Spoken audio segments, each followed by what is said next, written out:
पहला सिद्धांत क्या है इसका? जब आप जब किसी चालक को आवेश दिया जाता है,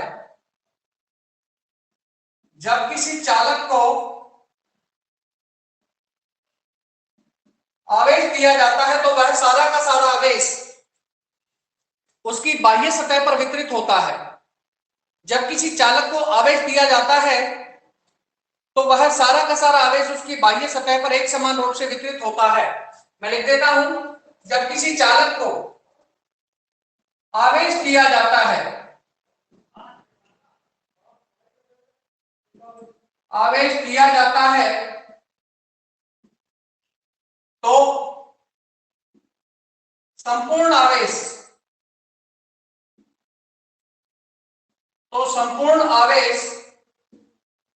चालक की सतह या चालक की बाह्य सतह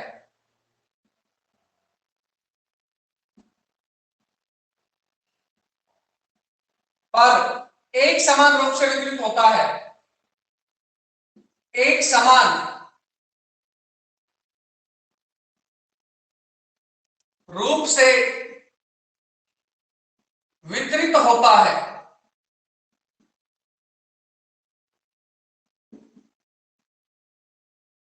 पहला सिद्धांत क्या है वांडेकर का बेटा? एक बार फिर से रिपीट कर देता हूं मैं इसे। जब किसी चालक को आवेश दिया जाता है तो वह संपूर्ण आवेश उसकी बाह्य सतह पर एक समान रूप से वितरित हो जाता है। और दूसरा सिद्धांत क्या है कि किनारों और तीक्ष्ण बिंदुओं पर आवेश घनत्व अधिक होता है। कहां होता है बेटा सबसे ज्यादा घनत्व? एक तो तीक्ष्ण किनारों पर और एक बाह्य सतह पर सर्वाधिक आवेश घनत्व होता है। नंबर दूसरा जो थ्योरी है इसका, बाह्य सतह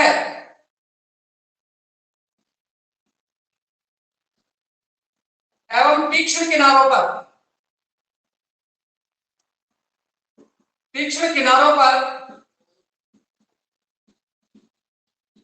ज्यादा घनत्व होता है, ज्यादा आवेश घनत्व होता है।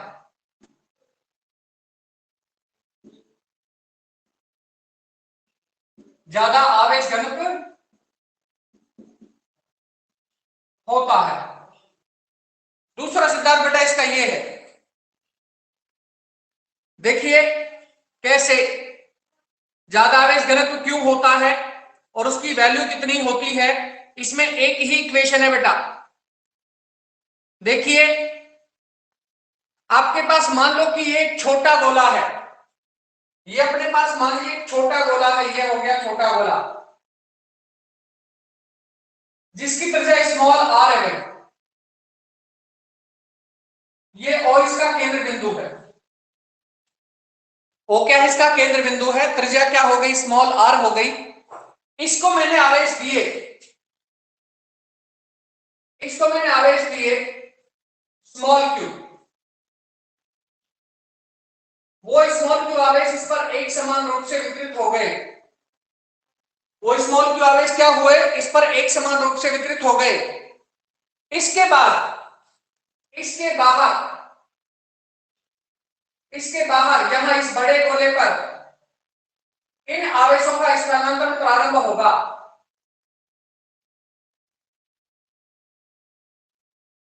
इनके तीक्ष्ण किनारों पर ज्यादा घनत्व होना चाहिए ना, तो इस पर ज्यादा मात्रा में आवेश वितरित होंगे। बिल्कुल पास पास कर दो।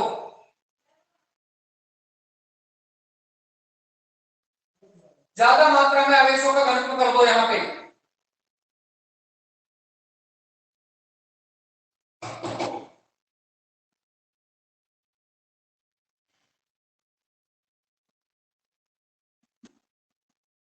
अब इसकी बड़े गोले की त्रिज्या क्या है भाई? कैपिटल आर है इसकी त्रिज्या। छोटे गोले की त्रिज्या कितनी थी? स्मॉल आर थी। और बड़े गोले की त्रिज्या कितनी है? कैपिटल आर है। अर्थात कुल आवेश क्या होंगे भाई? स्मॉल क्यू प्लस में कैपिटल क्यू। देखिए माना गोले की पृष्ठ पर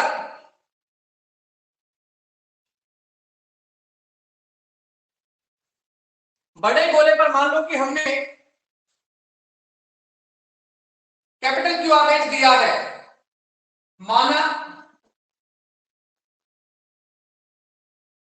स्मॉल आर त्रिज्या के गोले पर विभव, माना स्मॉल आर त्रिज्या के गोले पर विभव वी आर बराबर 1 में 4πε0 डॉट में कैपिटल क्यू बटन में स्मॉल आर, कैपिटल क्यू और स्मॉल आर, या कैपिटल क्यू कैपिटल आर कर लेते हैं बेटा, इसे इसको कैपिटल आर ही कर लिया मैंने, और ये कैपिटल आर त्रिज्या का गोला हो गया, और यहां पे भी कैपिटल आर लगा दिया। कैपिटल आर त्रिज्या के गोले पर विभव हो गया V capital R is equivalent to 1/4πε0 dot capital Q upon में कैपिटल आर। अच्छा, स्मॉल आर त्रिज्या के गोले पर विभव क्या होगा, वहां पे क्यू तो स्मॉल ही लगेगा बेटा, लेकिन त्रिज्या जो है वो कैपिटल आर ही लगेगी, त्रिज्या नहीं बदलेगी इसकी। तथा दूसरे गोले पर तथा दूसरे गोले पर तथा दूसरे गोले पर विभव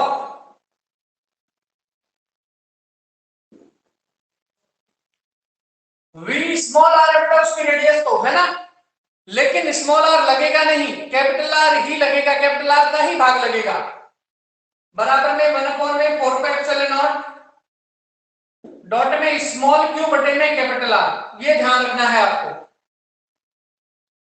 बच्चे गलती कहां करते हैं, वो स्मॉल आर त्रिज्या का गोला देखते के साथ उसके नीचे स्मॉल आर ही लिख देते हैं, यही गलती होती है बच्चों से। यहां पे कैपिटल आर का ही भाग लगेगा, स्मॉल आर का भाग नहीं लगेगा, ध्यान रखें इस बात का। चलो इसको मिटा देता हूं थोड़ा सा मैं।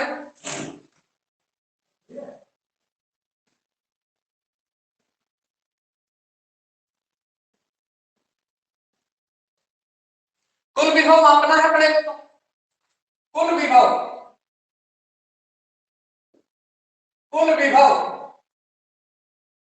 V बराबर V कैपिटल आर प्लस में V स्मॉल आर। मान रख दो बेटा, मान रख दो। मान क्या रखेंगे, समीकरण 1 और 2 दोनों से रखेंगे। समीकरण 1 तथा 2 से, समीकरण 1 तथा 2 से V बराबर 1/4πε0 ब्रैकेट के अंदर कैपिटल क्यू अपॉन में कैपिटल आर प्लस में स्मॉल क्यू अपॉन में कैपिटल आर।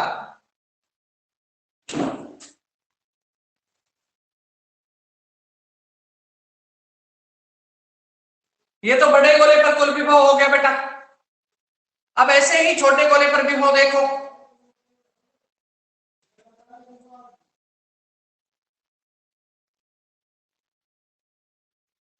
एक मिनट,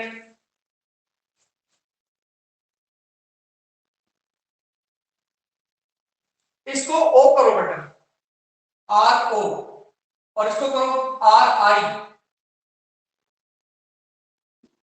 ये बाह्य विभव और ये आंतरिक विभव, ये कुल विभव बड़े गोले पर है बेटा, बड़े गोले पर, और V कैपिटल आर, O और ये I, ये R और ये स्मॉल आर। इसी प्रकार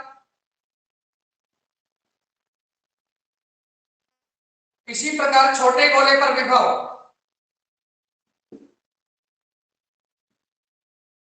इसी प्रकार छोटे गोले पर विभव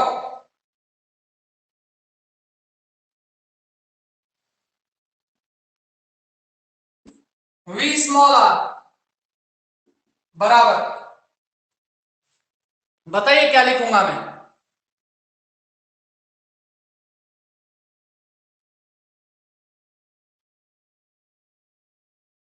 भाई बड़े गोले का विभव तो काम आएगा ही आएगा। दूसरा और बताना है आपको, बताओ क्या होगा? अरे बताओ भाई। भाई बड़े गोले का विभव ये वाला तो काम आएगा ही आएगा, ये तो काम आएगा ही आएगा। बार वाला तो एक स्मॉल आर बदल जाएगा बस केवल। वी स्मॉल आर बराबर 1/4 डॉट में कैपिटल क्यू बटे में कैपिटल आर प्लस में स्मॉल क्यू बटे में स्मॉल आर। समीकरण संख्या 3 इसे नाम दे दो और 4 इसे नाम दे दो।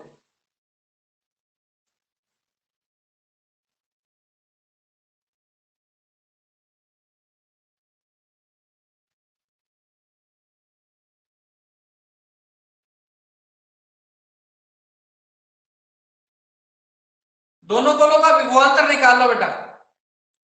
दोनों गोलों का विभवांतर क्या होगा? दोनों गोलों का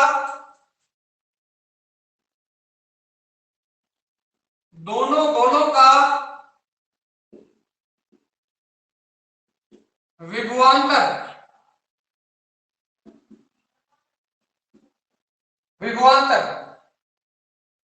V बराबर V small R minus V capital R. अर्थात एक तो समीकरण ये और एक ये, समीकरण 3 और 4 ये दोनों मान रखने हैं। समीकरण 3 व 4 से 3 व 4 से समीकरण 3 और 4 से मान रखने हैं। रखो मान V बराबर, इसका मान रखो पहले तो नीचे वाले का 1/4 डॉट में कैपिटल क्यू बटे में capital are minus plus small Q बटे में स्मॉल आर। माइनस का निशान लगा दिया। अब किसका मान रखना है? इस समीकरण 3 का 1/4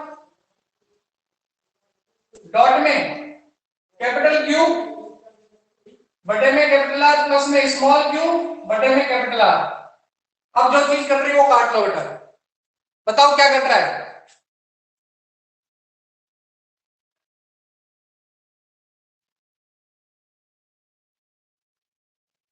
अपने पास v बराबर आ रहा है स्मॉल क्यू बटे में 4πε0 ब्रैकेट स्टार्ट। स्मॉल क्यू बटे में बताओ बेटा नीचे कैपिटल आर लिखोगे या फिर स्मॉल आर लिखोगे? पहले स्मॉल आर लिखा जाएगा, माइनस का निशान, स्मॉल क्यू बटे में कैपिटल आर लिखा जाएगा, अर्थात स्मॉल क्यू का स्क्वायर हो जाएगा और यही विभवांतर होगा यहां पे। एक बार फिर से ध्यान दीजिए, एक बार फिर से ध्यान दीजिए इस पर बेटा। आपके पास कैपिटल आर त्रिज्या का और स्मॉल आर त्रिज्या के दो गोले थे। कैपिटल आर त्रिज्या के गोले को आपने कैपिटल क्यू आवेश दिया और स्मॉल क्यू त्रिज्या के गोले को स्मॉल क्यू आवेश दिया। तो कैपिटल आर त्रिज्या के गोले पर विभव वी आर ओ अर्थात बाहर है बेटा ये।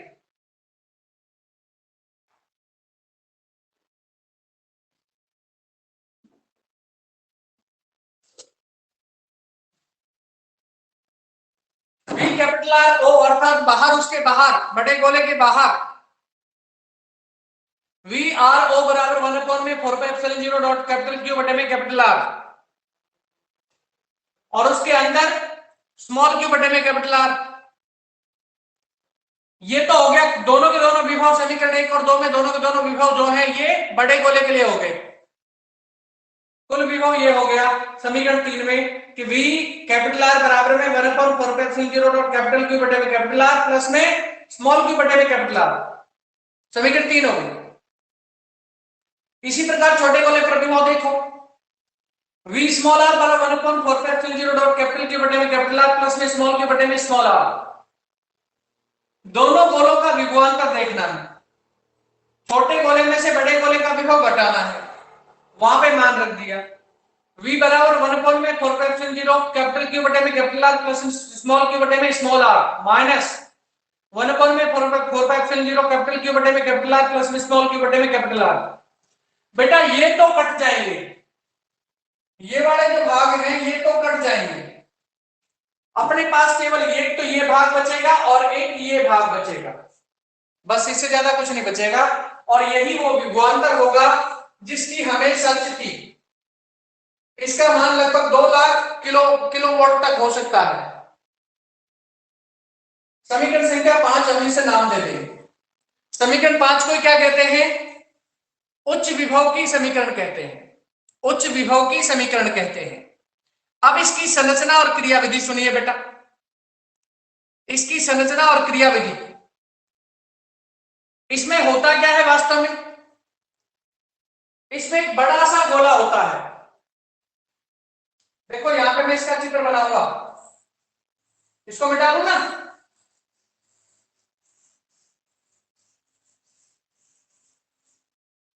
इसमें दृढ़ आधार होता है एक तो, ये दृढ़ आधार हो गया, मान लो क्या हो गया, ये दृढ़ आधार। दो स्टैंड होते हैं, दो स्टैंड, दो स्टैंड, एक तो ये बना लो,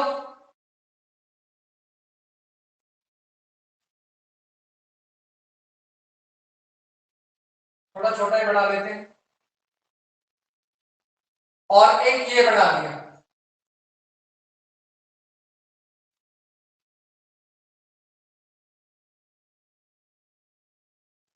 ये हो गया। ऊपर क्या दे देंगे? गोला दे देंगे। ऊपर क्या दे देंगे? एक गोला, ऐसा बड़ा सा।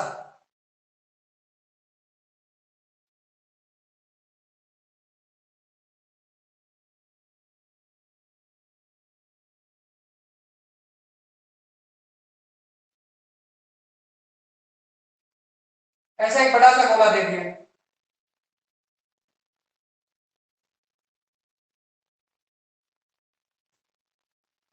ये तो बन गई इसकी आउटर लाइन है, और इसको पूरे प्रक्रम को हम इस बॉक्स में बंद रखते हैं।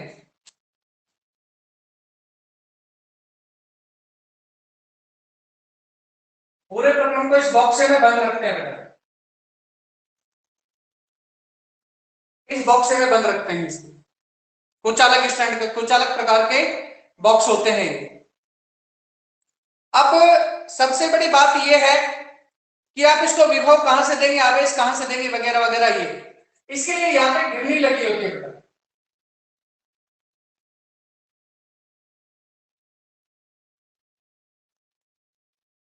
एक घिरनी यहां पे लगी होती है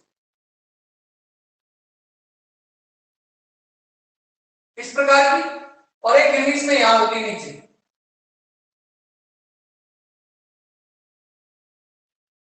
नीचे वाली जो घिरनी है वो थोड़ी बड़ी होती है, और ऊपर वाली घिरनी थोड़ी छोटी होती है।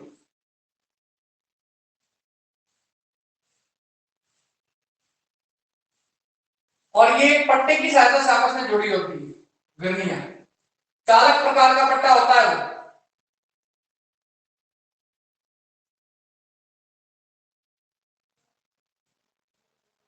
आप आवेश जो देते हैं वो नीचे वाले गोले को देते हैं बेटा, ऊपर वाले गोले को आप आवेश नहीं देते हैं।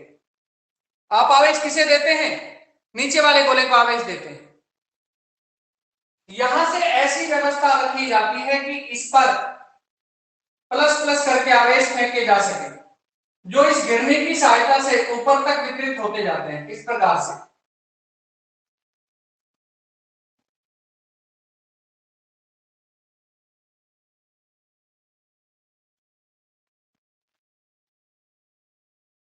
यहां नीचे तक इस तरह से वितरित होते जाते हैं। जैसे ही चालक पूर्ण रूप से आवेशित हो जाता है, जैसे ही जो पदार्थ जो आपने दिया है वो पूर्ण रूप से आवेशित हो जाता है, वैसे ही इसको एक यहां लगा हुआ उपकरण कैपिटल टी आकार का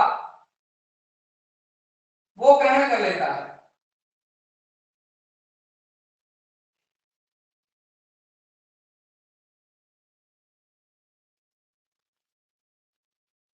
ऐसे एक स्टैंड की सदृश संरचना यहां पे लगी होती है।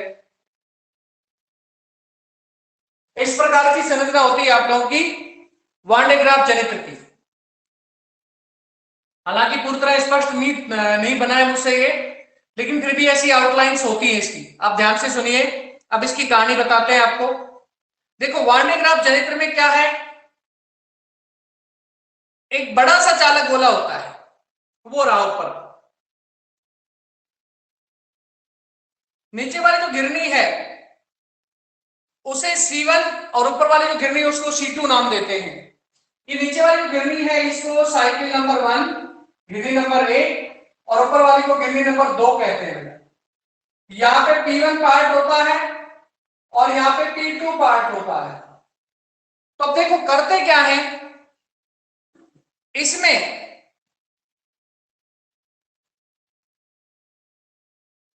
इसमें एक बड़ा चालक गोला होता है जिसकी त्रिज्याएं कुछ मीटर तक हो सकती है।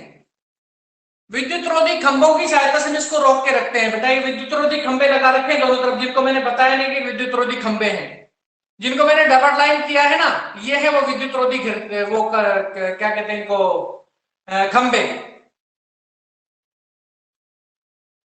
अब देखिए कणों की प्रकृति के अनुसार दानेदार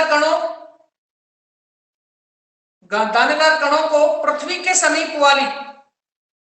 समीप वाली नीचे वाली जो घिरनी की संख्या C1 है इस पर डालते जाते हैं और वो चक्र लगाते हुए पूर्ण रूप से आवेशित हो जाते हैं और आवेशित होकर फिर उच्च विभव को उत्पन्न करते हैं, जिससे इनकी धारिता भी उच्च हो जाती है। इनकी धारिता भी क्या हो जाती है, उच्च हो जाती है।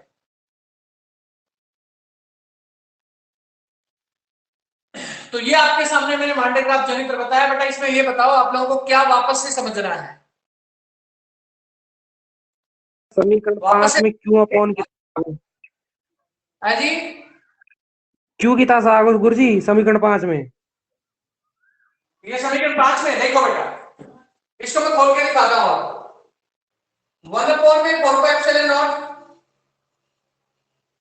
डॉट में कैपिटल क्यू बटे में कैपिटल आर, प्लस का निशान 1/4πε0 डॉट स्मॉल क्यू बटे में स्मॉल आर, फिर माइनस का निशान लगाया, इधर वाले पार्ट को लिखता हूं 1/4πε0 डॉट में कैपिटल क्यू बटे में कैपिटल आर, फिर प्लस का निशान बनाता हूं, सॉरी माइनस का निशान बनेगा बेटा, माइनस का निशान बनेगा, इस माइनस का इफेक्ट पड़ेगा वहां, माइनस 1/4πε0 डॉट में स्मॉल क्यू बटे में कैपिटल आर, ऐसा है। ठीक है, तो ये वाला जो पार्ट है ये तो इससे कट जाएगा बेटा, लेकिन ये दोनों पार्ट एक दूसरे को काटेंगे नहीं, क्योंकि इसमें तो स्मॉल आर है और यहाँ पे कैपिटल आर है। तो यहाँ पे क्या करेंगे, पर 1/4πε0 को कॉमन ले लेंगे। यहाँ पे क्या बचा है, स्मॉल क्यू बटे में स्मॉल आर, स्मॉल क्यू बटे में स्मॉल आर, फिर माइनस का निशान बीच का, यहाँ पे स्मॉल क्यू बटे में कैपिटल आर। ऐसे बनता है बेटा समीकरण। ये समीकरण ऐसे बनता है। क्लियर हुआ कि नहीं? ऊपर तो क्यू लिख रहा गुरुजी, V बराबर क्यू अपॉन, देखो यहां पे लिख रखा है V बराबर V RO प्लस में V RI। ठीक है, V RO का मान, जो V R का जो मान है वो 1/4πε0 डॉट कैपिटल क्यू बटे में कैपिटल आर प्लस में स्मॉल क्यू बटे में कैपिटल आर।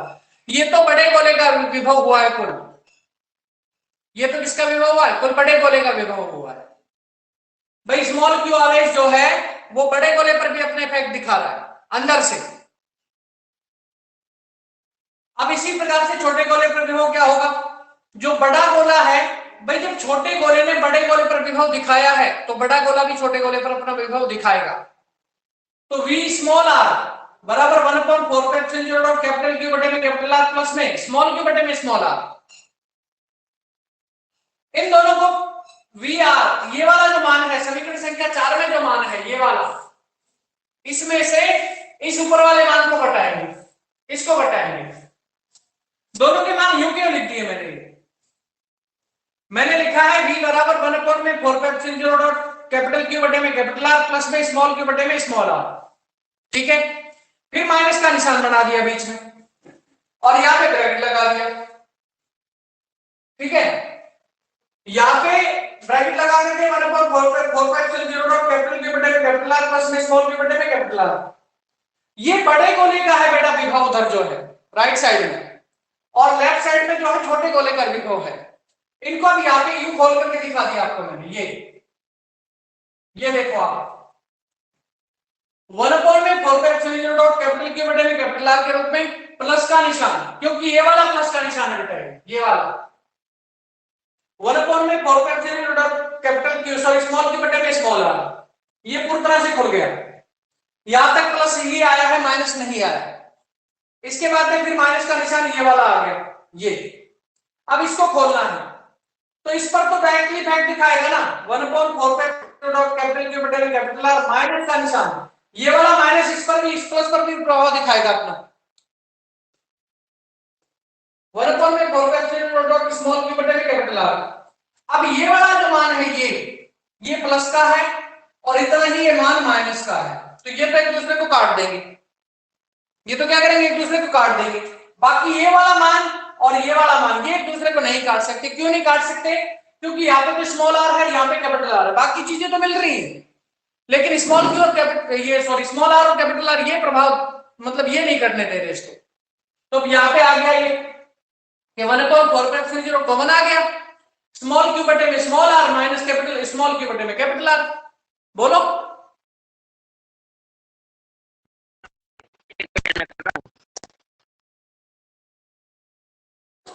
आवाज थोड़ी साफ बोला करो बेटा, किचर किचर मत किया करो।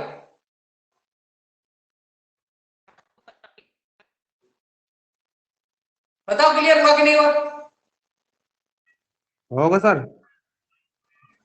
होगो किसी अच्छा इसकी धारिता का सूत्र बता सकते हो आप मेरे को? कोई इसकी धारिता का सूत्र अपन कैसे निकालेंगे? इसकी धारिता का वही सूत्र होगा जो चालक गोले का सूत्र था। इसकी धारिता का सूत्र यही वही होगा जो विचलित गोलीय चालक का था। C बराबर में 4πε0 डॉट में कैपिटल आर, यही होगी इसकी धारिता। हालांकि पूछी नहीं जाती लेकिन कभी हो सकता पूछ ले आपसे।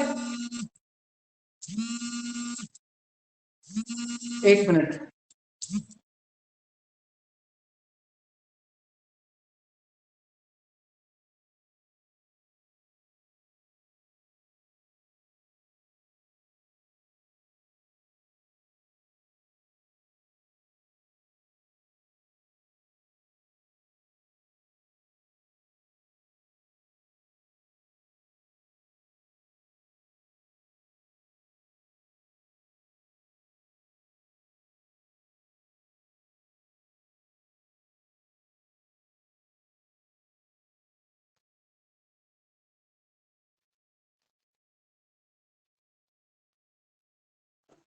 हाँ बेटा क्लियर हो गया? अब देखो आप इससे संबंधित एक क्वेश्चन लिखो बेटा, छोटा सा एक छोटा सा क्वेश्चन लिखो सभी कि यदि किसी वान डे ग्राफ जनित्र के बड़े गोले की त्रिज्या, यदि किसी वान डे ग्राफ जनित्र के बड़े गोले की त्रिज्या 6400 किलोमीटर है तो उसकी धारिता का आकलन। दोबारा बोलो। किसी बड़े गोले की त्रिज्या, वान डे ग्राफ जनित्र का जो बड़ा गोला है उसकी त्रिज्या 6400 किलोमीटर है बेटा, तो उसकी धारिता का आकलन करना है आपको। करो बेटा इसको फटाक से, उसकी धारिता का आकलन कीजिए। धारिता कितनी होगी ये क्या करो आप।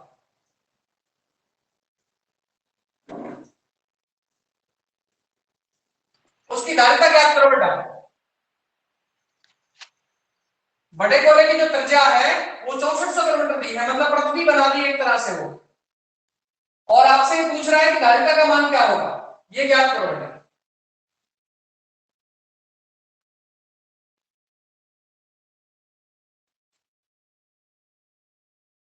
सूत्र बताओ कौन सा लगाओगे?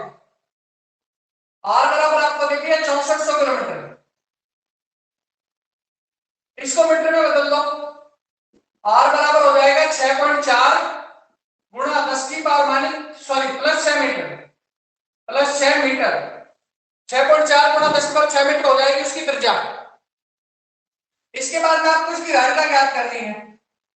धारिता ज्ञात करनी है तो अब देखो क्या होगा इसमें, इसमें सूत्र लगेगा C बराबर 4 पाई एप्सिलॉन 0 डॉट में capital R, 4 pi epsilon 0 dot में कैपिटल R, ये सूत्र लगेगा इसमें। इसको ज्ञात कर सकते हैं तो करिए बेटा, करो इसे फटाक से, क्योंकि आप लोग एक बार पहले इसको कर चुके हो। आप लोगों को पृथ्वी की धारिता मैंने बताई थी, तब उस समय आप लोगों को बताया था और नोट्स में भेजा शायद मैंने ये। आप इसे कैलकुलेट कर लो फटाक से, और हर बच्चे का आंसर देखना चाहूंगा मैं। हर बच्चे का आंसर आना चाहिए इसका मेरे पास।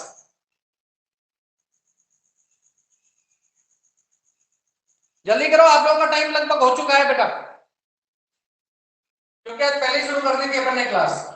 तो देखो इसमें 6.4 गुणा 10 की पावर 6, ये तो ऊपर लिखा जाएगा त्रिज्या का मान, और ऊपर है बेटा, तो बटे में हो जाएगा सर 1.11 गुणा 10 की पावर -4। 9 गुणा 10 की पावर 9। हाँ बताओ बेटा, बताओ क्या? सर 1.11 गुणा 10 की पावर -4। ना ना ना ना ना ना ना, गलत बोले, गलत बोले, गलत बोले, गलत बोले। अपने पास आएगा 7.11 गुणा 10 की पावर -4।